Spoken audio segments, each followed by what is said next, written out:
गोष्टी करायच्या आपण ठरवलेलं आहे। आपण आता स्किल डेव्हलपमेंट मध्ये काम करणार आहात, हे पण खूप आवश्यक आहे।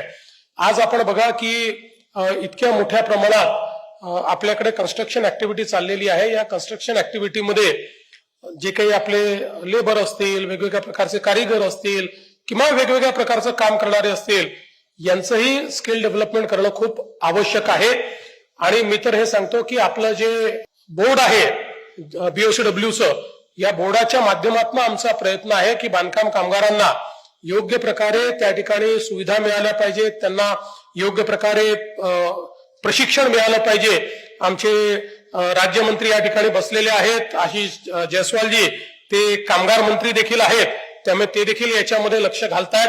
तर मला असं वाटतं की आशिषजी नरेडको सोबतही आपल्याला या दृष्टीनं काही काम जर आपल्या BOCWच्या संदर्भात करता आलं तर त्यातनं इंडस्ट्री सोबत एक आपलं टायअप होईल आणि चांगल्या प्रकारचं काम हे आपण या ठिकाणी करू शकू।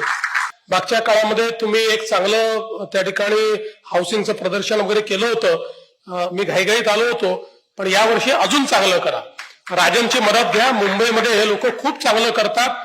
अशा प्रकारचा तो वन स्टॉप शॉप तयार होतो, अशी मार्केट प्लेस तयार होते की आलेला माणूस त्या ठिकाणी फ्लॅटही चूज करतो, त्याच ठिकाणी जो काही बँक आहे तो बँक त्याच्याशी पत्रव्यवहार कागदपत्र साईन करतो, तिथेच त्याचा फायनान्सिंगही होतं आणि तिथेच त्याला पत्रही मिळतं। तर मला असं वाटतं की अशा प्रकारचं आता तुमच्या या नवीन टीमने अशा प्रकारचं एक चांगलं प्रदर्शन तयार करावं आणि मला थोडी आधी सूचना दिली तर मी जास्ती वेळा करता त्या ठिकाणी निश्चितपणे येईल, हा विश्वास आपल्याला देतो। पुन्हा एकदा आपल्या संपूर्ण नवीन टीमचं अतिशय मनापासून अभिनंदन करतो।